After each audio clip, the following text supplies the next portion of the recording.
I'd like you to welcome Peter and David, who are going to, excuse me, tell us about the new rapid services and how it will fit in with our local bus services, and we've had a mass desertion. I won't take it personally, but look, it's a pleasure to be here with you tonight. My name's David Matthews, and I'm the Executive Director of Public Transport Operations in Canberra. I'm from Transport Canberra. We're a relatively new agency.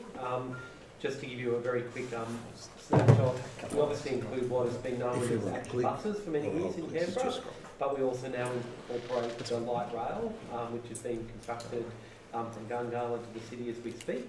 But when we think about transport, we also think much more broadly than that. So we've got a strong focus on active travel, which is walking and cycling. And we're also looking at things like Uber, taxis, ride sharing, and even autonomous vehicle technology. So transport is a very changing and dynamic area, and it's the role of Transport Canberra as a whole to make sure that this city gets the right transport system for our community and to help ultimately the citizens of Canberra get from A to B, as we say. I'm here primarily to talk to you about buses today, but I'm really happy to either answer any questions I can on those other parts of transport or take them away today. But with the bus network in Canberra, I'm not sure if you all know that about 18.3 million people or passengers use Action every year, or Transport Canberra.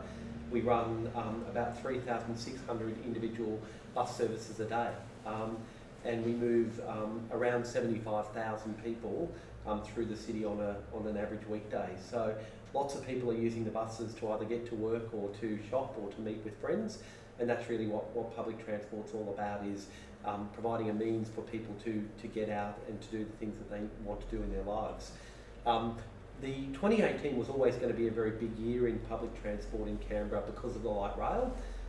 Light rail, in a sense, gives us a new era of public transport, because for the first time we've got buses and light rail, and it gives us the opportunity to further invest in our bus network. So whilst the government has invested in light rail stage 1, it's also put some significant resources into expanding public transport through buses, and that's great for the city. So in terms of what we're calling Rapid Network 2018, we're here today to talk to you about what we're doing, to provide you with some initial information, and then to get your feedback both today and then in the coming months. What are we trying to do? Ultimately, it's about building a better 7-day bus network. So really, we want the city to be a 7-day city, and we want people to be able to move through the city throughout the days. So in terms of what we're trying to achieve, we want to get more people on buses. That's a pretty basic objective. I mentioned we're at about 18.3 million people now, but we've got capacity to get more people on buses. And if we want to be a carbon neutral city, and we want to be a dynamic city where people can move about it freely and get to where they want to go, public transport's a really important part of that. We know that the bus network at the moment is pretty hard for a lot of people to navigate. There are different bus numbers on the weekdays and the weekends. Sometimes they go in different directions on the weekday and the weekend. So from next year, we're going to have a 7-day route structure. So the same routes Monday through Sunday. And so if you catch the 3 or the 6 on a Monday or a Tuesday, you'll also be able to catch that bus on a Saturday or a Sunday. We do definitely want to see public transport supporting the growth of the city, and we are a very sort of 9-to-5 city still in many ways, but we actually are now starting to transcend that in many other ways as well. Our economy is diversifying. People aren't just working at 9 to 5 anymore, and they're not just working in the town centres anymore, they're working across the community. So we want services that go throughout the days and across the city and into the evening, so that we can enjoy the nighttime times as well in Canberra. The government's got a network of rapid bus services, which I'll talk to you a bit about in a minute. All 9 of those are going to be implemented from next year, which is quite a significant change. And of course, we need to get buses and light rail to talk to each other, to connect, so that if you need to get from Gungahlin to the city, or beyond the city to Barton, if you work there, or out to the airport, that you'll be able to use the same MyWay card same fare structure, and the whole experience from a passenger will be the same no matter whether you're on a bus or a light rail. Thanks, Pete. So I just wanted to quickly talk to you about our current rapid services. And what is a rapid? A rapid is an inter-town service that runs frequently, normally every 15 minutes or better. This is up until September this year. We had 2 rapids, the red and the blue rapid, and they basically, the red rapid took you from Fyshwick through to Kippax, and the red rapid took you from Gungahlin to Fyshwick. Doesn't help that I'm colourblind. And the blue rapid takes you from Kippax down to Tuggeranong. So in our October timetable change, we introduced 2 new rapids. So these are on the roads at the moment, which is the green rapid from Woden to the city, and the black rapid which connects Belconnen and Gungahlin. From the middle of next year, all 9 of our rapids go down. So across the city, you'll see rapid services operating. And all of these lines will run, as I said, 15 minutes or better from at least 7 a.m. to 7 p.m. Then they'll continue beyond that at a lower level of frequency. They'll also generally operate around 30-minute frequency or better on the weekend. So very much about providing frequency throughout the whole week. And in terms of access to rapids, the first slide that I showed you about September this year, about 26% of our population in Canberra could walk 700 metres or travel 700 metres to get to a rapid. By the middle of next year, half the population, 53% of the population, will be within 750 minutes of one of these all-day frequent services. So we would describe this as really the backbone of public transport in Canberra. It's not the whole public transport system, but it's the spine that then allows people to move throughout the city. And then really the question becomes, what else do we need? What other bus and other services do we need to provide in Canberra? So if you look at the slide that I've got up there at the moment, the bottom level is the rapid services, whether they be these rapid bus services or the light rail. The middle layer that we're talking about there are the suburban and connecting services that either get you across or within your suburb or get you to a rapid if you want to then move across the city.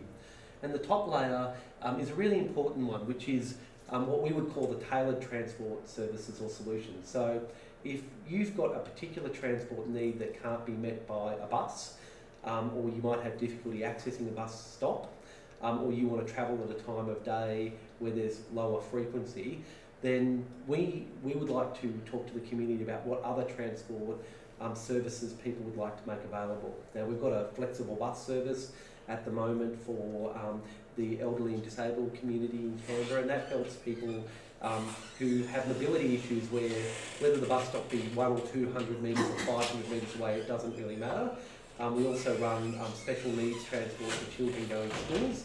And we also have seen these other range of services, as I've said, that have emerged like Uber. There are other community buses and so on. So across all of those different levels of transport, we think we can get the right mix of services for Canberra and make sure that, that as many people's needs are met as possible. So we're doing a 2-stage consultation process. We're in the middle of stage 1, which is going just before Christmas, and then we'll come back again next year if you want us back again.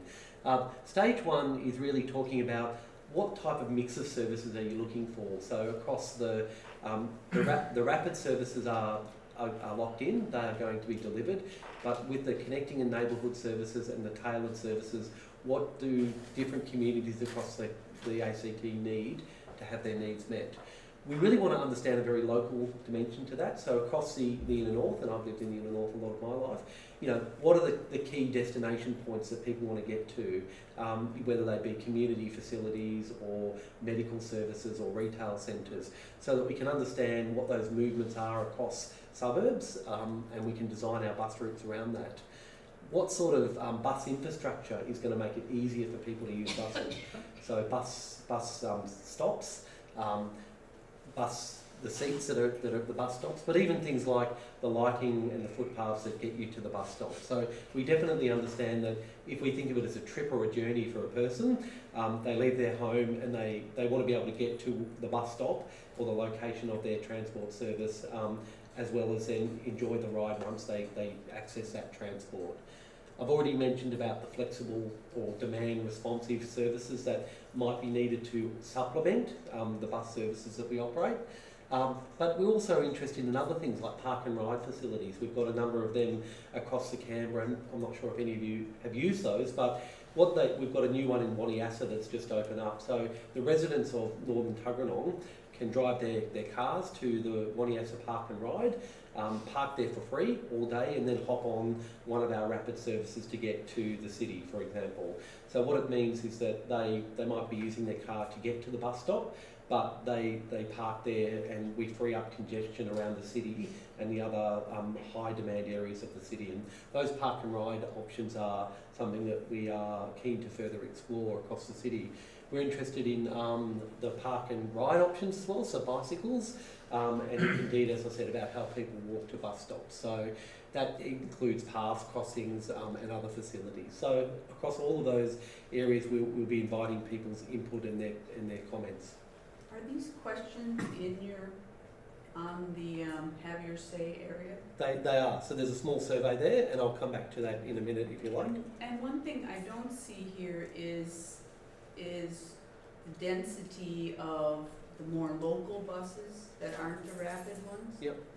As considering whether those buses are doing a good job. So that's people. That's exactly right. That's, you know, it's not a matter of how the local routes connect to the rapid, but are the local routes sufficiently dense to support the rapid? I'll come back to local routes in a second. I've got another slide on that, Great. so I'll show you on that. Thank you. Can I ask about forward planning here? Yep. Because one of the things that upsets me every time I see it is the signs on Northwood Avenue saying Burley Group is back of 1912, and it includes a tram system, which is pretty much obsolete even now. Having seen the Chinese have got a rubber tram, it's virtually like an elongated bus, which is a tram, and it runs on the normal roads, and it can take over anything that the trams are doing. It takes something like 120 passengers on it. Are you planning for anything like that in your forward planning, or are we going to be stuck with a multi-billion-dollar tram line running from Gungahlin through to Tuggeranong and out to wherever? Whereas you can put these on the road, don't need anything special, you just have to buy the vehicles themselves. So it sounds like you've got a bit of a transport planning heart there. No, I having seen this Chinese version that they've got on the net, you can look at it on the net. Yeah. It far surpasses anything that the tram line can do, and costs a fraction of what that costs. Now, if we're doing forward planning for Canberra, surely something like that would have more relevance, especially on the rapid. You could get one of those every 15-20 minutes going from back at Belconnen through to Tuggeranong. No tram line needed, just uses the existing roads. So that's a very long discussion I could get into with you about that, but you're not even letting me answer the question with respect. But so there's transport technologies booming all over the place in lots of different ways, and we do keep a very strong eye on that across the whole of the world. So transport technology is taking effect in terms of things like alternative fuels. So there's hydrogen vehicles, there's hybrid vehicles, there's electric buses. There's also the autonomous vehicles that I've spoken to you about as well, trains, buses, cars. There's most governments in Australia are doing autonomous vehicle trials. So we are very much engaged in all of that, but it's a rapidly changing area, and it's a brave call for someone like you or for me to look up something on the internet and say that's the solution. Well, I'm concerned as a ratepayer, people who live out at Belconnen or wherever are paying for a tram line that they will never use.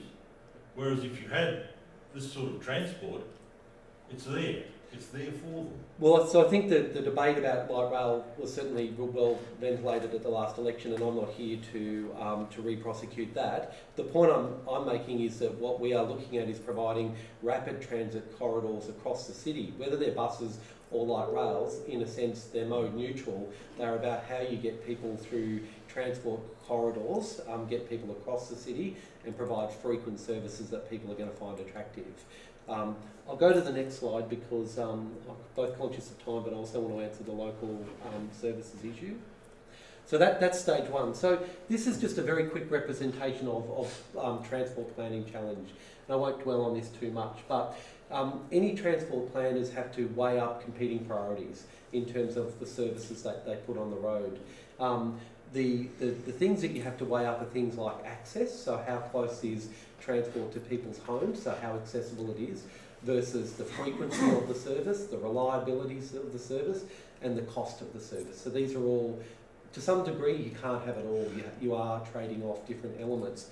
The map on the left-hand side there is trying to sort of describe what the current bus network looks like, which is the buses are going all throughout the community and they're providing very good levels of access to people's homes, but they are also inefficient because of the way that they're running. They're having longer travel times and they're less reliable because of the length of their individual runs, and therefore they come less frequently. So that's an example of the current trade-off. In the middle graphic, it's a opposite version of that effectively, which is if you streamline the bus routes themselves, you have the advantage of having very high frequent, very high reliable services, which with very quick travel times, but then you've got challenges around access.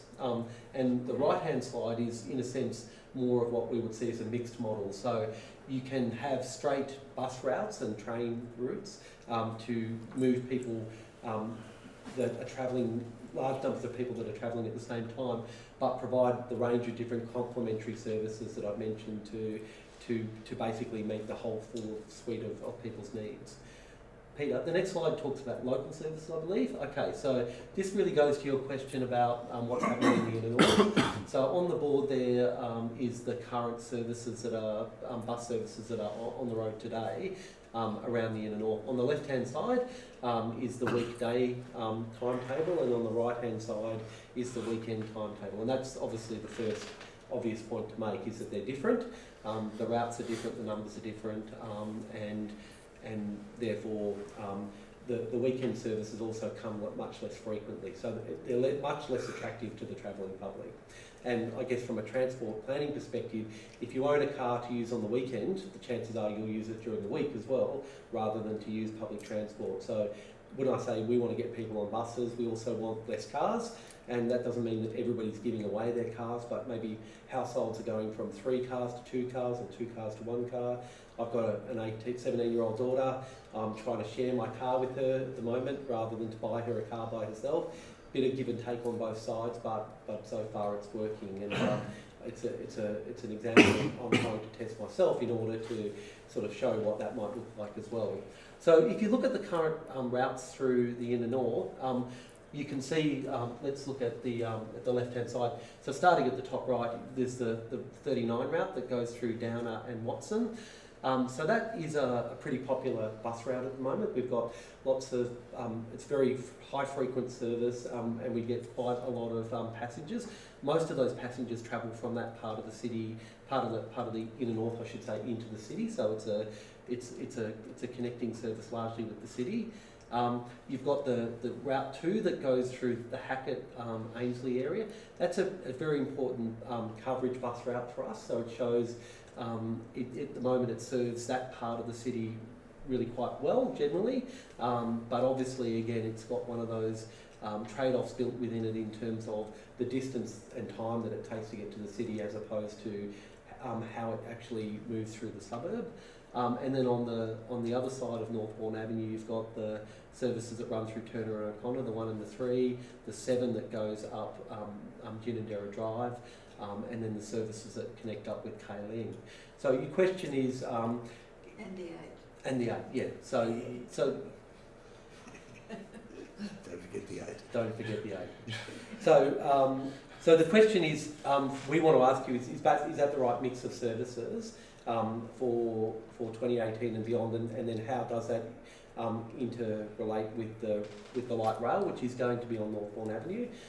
There is a broad principle that we won't be running buses against light rail on Northbourne Avenue. So that doesn't make sense from a couple of different perspectives. Obviously, having invested in light rail, we don't want to duplicate that services with buses, but it also adds to the traffic congestion issues around Northbourne Avenue as well. So, so what we would see is that the light rail service is the main rapid that connects the city northbound.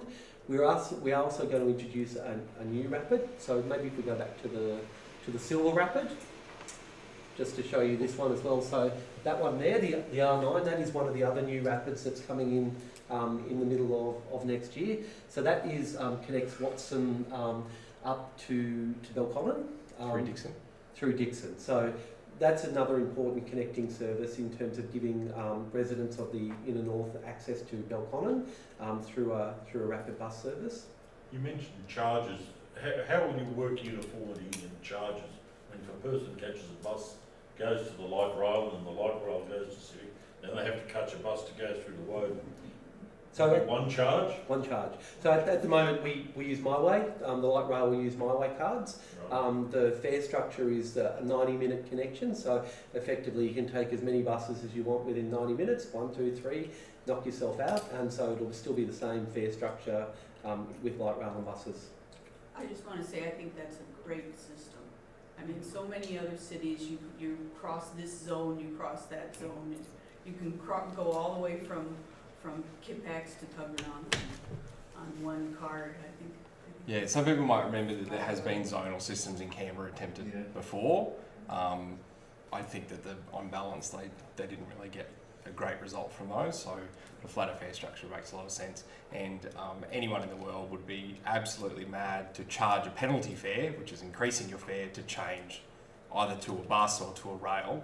I think that's been tried some places around the world, and they found out very quickly that it is not a good way to go. So no, I think this is action should be congratulated. This is the fare system's really good here. And just on fares, just a quick plug for our product. So the adult My Way fare is $3.06. That will get you a 90-minute journey in Canberra. But we also have a 12-month trial of free off-peak travel for concession card holders. So that means anybody with a concession card, a disability pensioner or an old age pensioner can travel for free after 9:30 across our bus network. And so that trial is working extremely well for us, because what it's effectively doing is encouraging people to use public transport and filling seats that were available already on buses. So it is a very cost-effective way to get across Canberra. Parking fees will continue to rise, obviously, as the city continues to grow. So it's a very cost-effective product. Yeah, it's a super way of doing it. And I asked the Chief Minister whether I would have free travel on the off-peak as well as on the light rail as well. Yep. And it's going to be a great thing for pensioners and older people. It's going to be fantastic. As an older person who's taken to the buses with gusto since I retired, but before that, to get to work at Tuggeranong from Western, I would have had to leave the night before. So now it's really good. I've got 3 buses accessible to me in O'Connor, all of them going through the city. And I'm concerned that when you put the light rail in, you take them off, and I'll have to walk down to down to Northbourne Avenue to catch the tram. And the other thing is the LCA is doing quite a bit of consultation with the community about the adjoining walkways and things, and lighting at night and safety and all those things, which needs to be incorporated in this process too, I think. Yeah, absolutely. So in terms of what local services will be in place for next year, we're really upfront about saying we haven't decided that yet, so that's why we're doing the consultation. So I haven't quite got to stage 2 yet, but when we come back out next year, what we're going to actually do is to come out with a route structure. So we'll tell you what the local bus services are, we'll tell you which streets they're going to go down, we'll tell you which bus stops we plan on servicing, and we'll tell you what frequency we plan on delivering those services at. So that will be a process between between February and about the end of March or thereabouts, so a couple of months period there where we'll put out to the public the exact route structure that we're hoping to deliver from 2018, and then we'll invite local feedback. We'll obviously give people then the ability to do their own journey planning. So I travel from here to here. What are my options going to be? How long might it take for me to get there? So we're looking forward to that stage where we'll be able to talk in quite detailed design. And I get a lot of letters about individual bus stops, and so we do very much understand people. That's what people care about as well, which is how do I actually access the buses, and how close are they to my home, or how often are they going to come. And yeah, we are working very closely with the CRA, with the Canberra Renewal Authority, and all of those relevant agencies. Transport Canberra is part of that broader Transport Canberra City Services Directorate, the old TAMS. So it includes the roads people, the people that maintain city presentation, people that maintain footpaths and public spaces as well. So we're working very closely with them as well. Sorry, I think they're in the back again. Just quick, you said the increased frequency would be great, because number 8 is only like once an hour on the off-peak, and then number 1 is every half hour, and I've taken a number 1 before, and it just makes such a huge difference when it's every half hour instead of every hour. I guess that I'm curious, that, there's this thing here that says increased frequency. Are you able to promise that now? Because I'm kind of surprised if you haven't heard the results of what comes in, and when it says increased frequency, are we actually talking, I hate to say, can you give us a minimum, like for off-peak during the day, like if it's every half hour, that's a lot better than every hour, which is... Absolutely. So the real answer to that is that no, we haven't decided frequency yet. What we do though, like the rapid network itself provides that increased frequency. And if I can just talk about rapids for a second, I'll come back to local services. So a lot of those rapid services in the past might have gone 15 minutes up until 10 o'clock and then gone into a half an hour service or a less frequent service. So the idea of the rapids is that they'll maintain that 15-minute frequency throughout the day. So I think that's a really important point to make, because it means that anybody travelling at any time that can access a rapid network is going to get better frequency. But to answer the question about local services, forgive me for sounding like a public servant, but it depends. Because going back to what I said before, maybe go back to that slide, Peter, about the coverage. So if you want these sort of bus services, then they're not going to be very frequent, or they'll be less frequent than they'll be these sorts of buses. As I said, that's the trade-off process that is inherent in any public transport system design. You can't have bus services that are going down every street of every suburb and make them come very often. We have a limited number of buses. I can tell you that on a weekday now, 384 buses is what we have in the AM peak. That's our peak bus requirements. Then we distribute those across the network, and then they move across different runs and provide different services. If one of those buses takes twice as long to do its service, it's operating half as many services. That's the mathematics of how public transport works with a finite number of buses. Now the good news is that the government has committed to new buses. So in the last election, the government made a commitment to 80 additional buses that will be delivered over the next 2 years. So those buses will be added into that pool of buses. But we've been really upfront about saying that frequency is a consequence of route design as much as it is anything else. And we need to talk to the community about those balancing of those considerations and what their preferences are.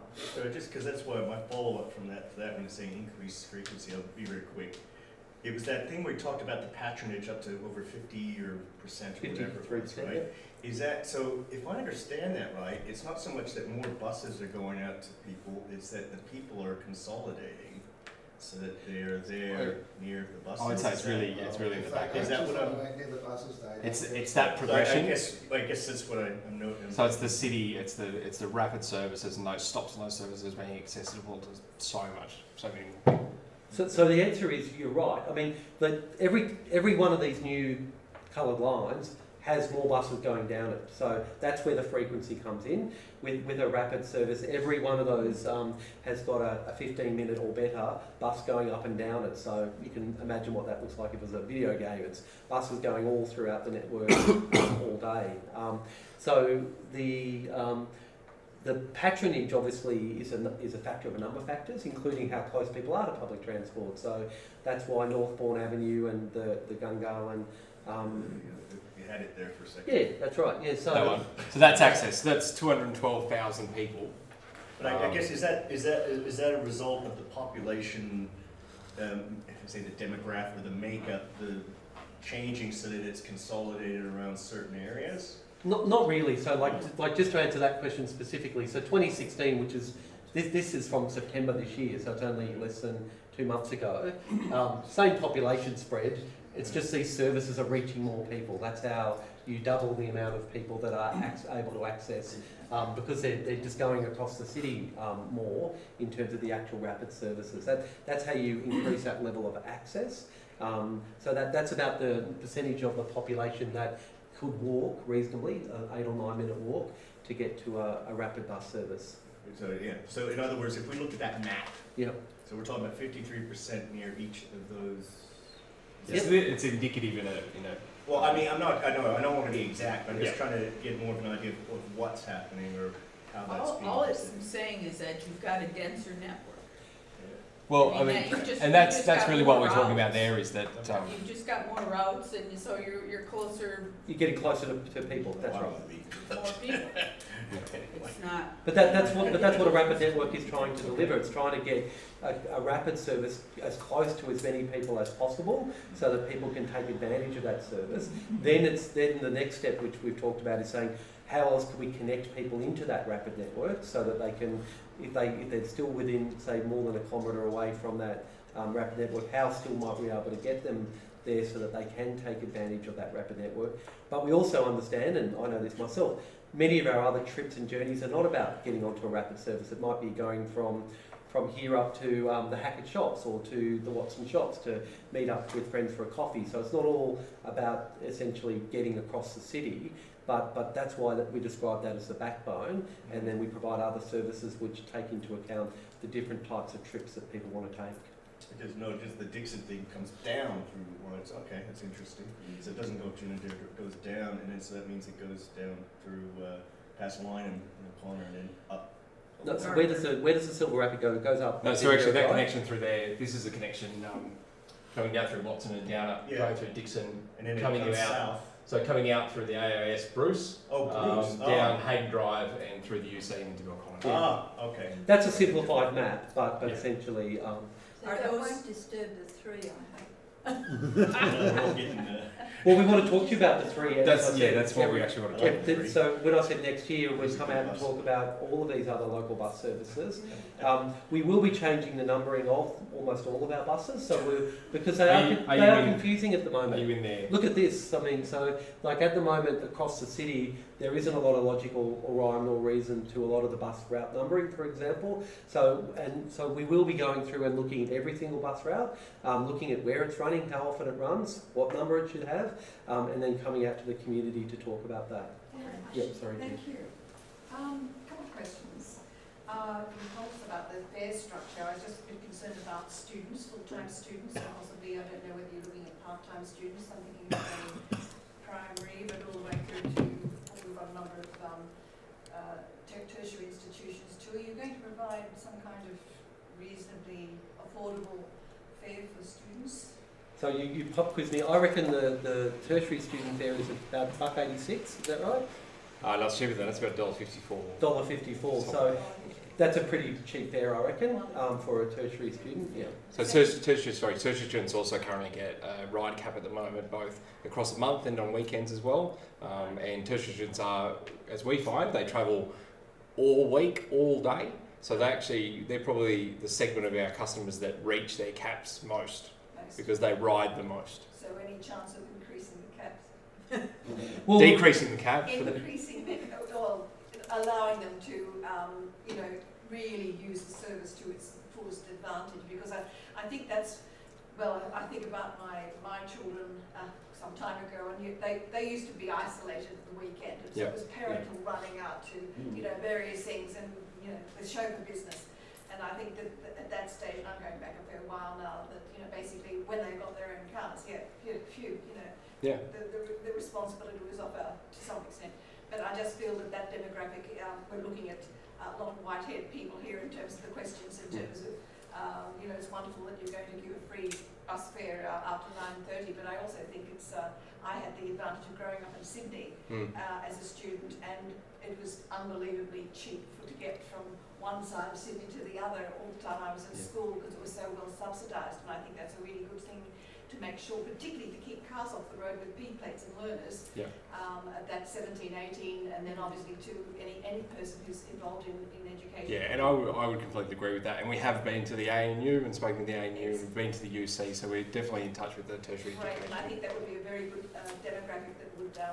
I've got another one too, and I was. You've been very. You're going to be quick, because I'm going to jump. I'm just going to jump in at the moment and say we do have to wind this up. I'm sorry. Yes. We'll keep our answers short. Yeah. So 1, 2. So Leon, Marcus, and one last person. No good. So you go to the demographic and double check it with them, because I think it's a really important one, and they will give you a lot of information that we can't give. We love students. Yeah. Excellent. Now the other thing is, when you look at that map where you've got everything hubbed through Canberra to the city of Canberra, and this could be completely asinine, is there any thought of connecting, so you're looking at the peripheral and connecting Fishwick, Phillip, Mitchell, Tuggeranong and Garland without routing them through the city?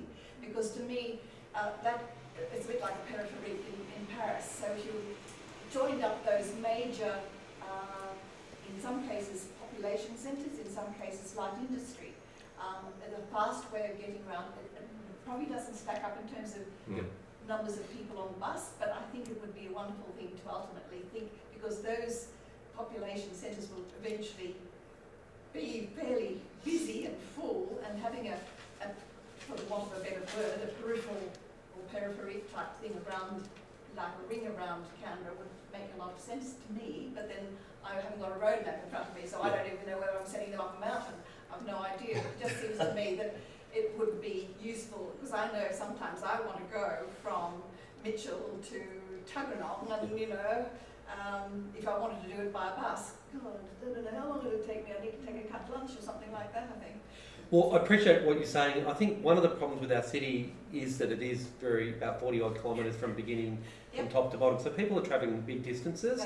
Even in a car, that takes a reasonable amount of time to just get from Mitchell to Tuggeranong. I guess very basic response is that the city is very important, obviously, because it connects the north and south of Canberra, but Woden is also very important as well. If you look at Woden becomes a key interchange point in terms of connecting the south of Canberra, the rapids that come up from Woden. It also connects up through Denman's Prospect and to Molonglo, and then goes through the inner south in 2 different ways to connect up with Barton and Russell and those other areas where we've got a lot of workforce. So there's connections to the airport and to Fishwick as well. So a connected network is the best way of building in frequency, is the other very short answer.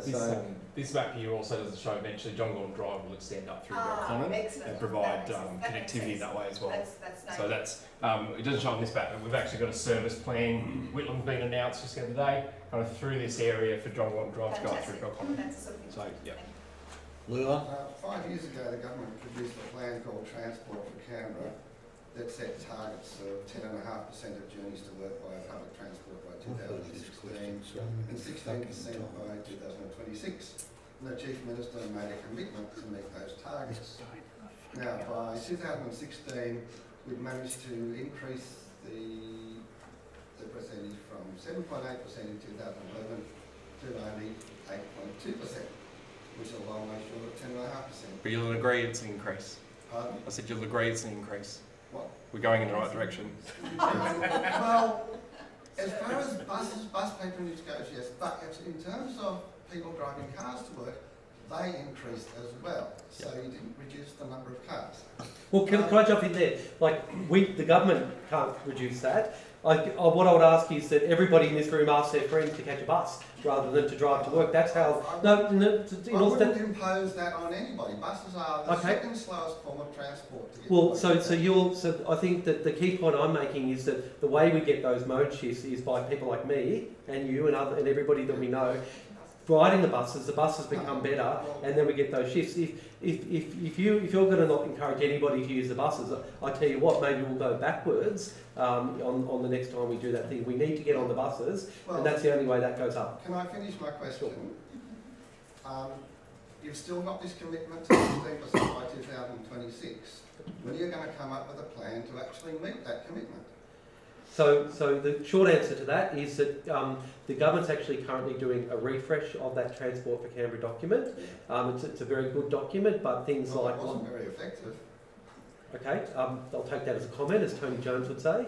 But what it is a long-term planning document for the city. And as you say, those targets go out decades in terms of trying to change behaviour and also build the infrastructure in the city to encourage those sort of patterns of travel that we would all want to see.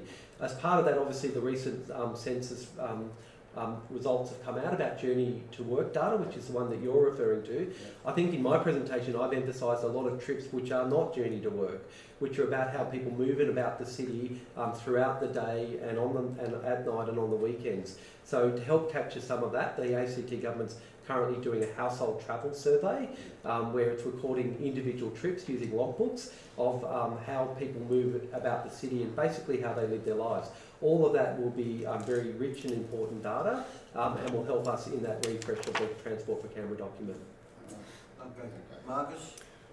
Yeah, I've got a question about active travel, which you've mentioned a couple of times in relation to public transport as well as in its own right. I've sort of heard this a few times that the government has a commitment to it, but then I also heard it 6 months ago, I think there was an auditor report saying that over the last 5 years the government's halved the amount of money that it's been spending on footpaths. So I don't know if there's an inside story there and you want to comment on that. But I also know that the quality of the footpaths that we have here in Canberra seem to be far lower than other places in Australia where I've lived. And I've done a sort of rough comparison of the amount of money that is spent on footpaths in Canberra and compared to other areas, and it doesn't seem to be drastically different. But I don't know why we can't seem to achieve those levels of footpaths that seem to be achieved in other parts of Australia. And maybe it's just because people have gotten used to it, and the cracks on the footpaths or overgrown hedges and things that It's the garden city. Well, there is that, but I mean, other places have gardens as well. It's not unique to Canberra. So, I guess what are the obstacles there? I guess from an inside perspective of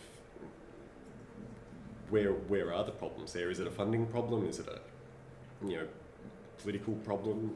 Is it just a different cost structure here in Canberra?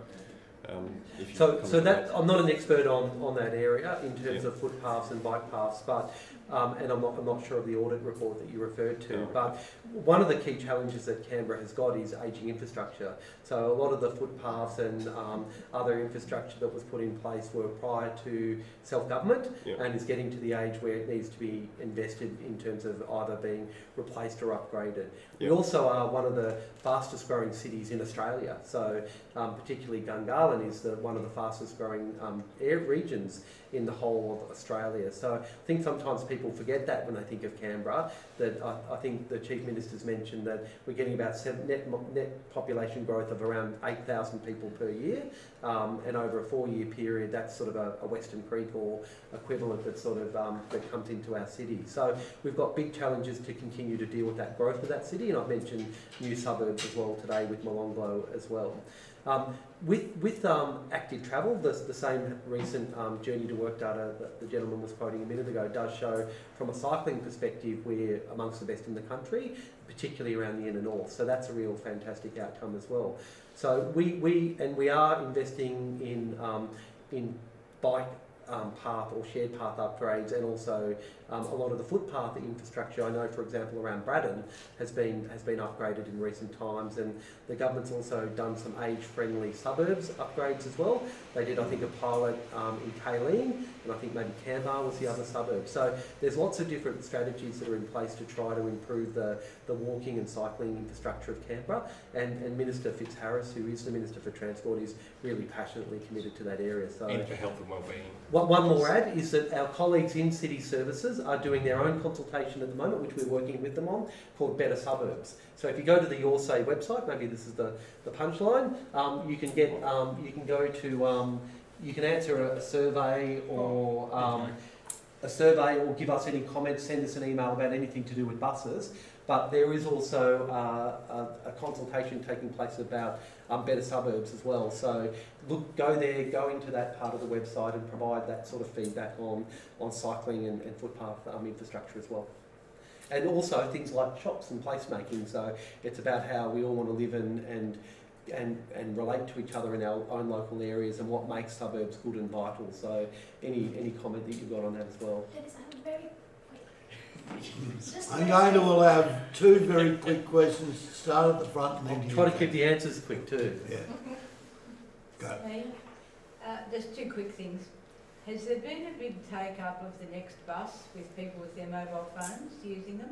Yeah, so Next Bus is one product, so yeah, I use it. Every bus stop's got a unique identifier. You can sit at your bus stop and find out how long it's going to be till your next bus gets there. And people have been taking that Yep. up? Yeah. There's also, we also put it out as a data feed to any of the app developers that want to actually develop their own apps to sort of to make available to the community. I'm not doing an ad for it, but I use the Next There app, which is available on iOS but not Android. And the only reason I make that point is that there are a number of different apps out there that people can use to plan their journeys and to find out where their buses are. And the second bit is, there's no intention of going out to Hume or out into that area out there. I mean, that's quite a developing.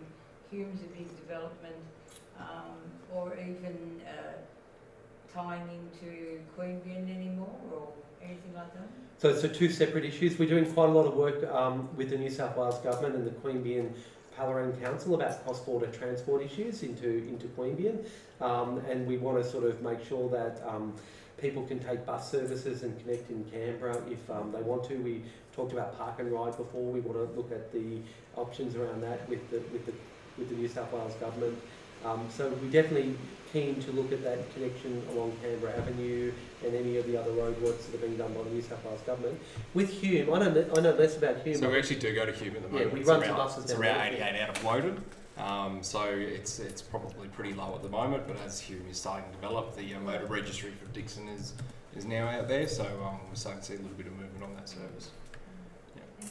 Councillor, quickly. I'm just curious, how do you determine the fare? I'm imagining the end game is not profit, right? It's a public service. Well, I'd hate to be judged on my profitability because, and this is what I didn't mention this before, but this is one of the things about fares. So we get about 20% of our cost back from the fare box. So there is a significant transport of around 80% subsidy provided by the government for public transport. So fares are important to make sure that we can recoup a reasonable amount of revenue from users, but of course there's a price point in which people will find public transport more or less attractive. So, you know, some people might say make it free for everybody. Well, then that would have a significant financial impact from government. We also are subsidising commuters, people like myself that go to work. Should they be paying more? These are all questions that I guess are reasonable to consider, but we want to price public transport competitively. It's definitely not about profit. Okay, thank you very much, guys, and I'd like to Really enjoyed that, thank you. It's been very interesting. We'd love to come back in the new year.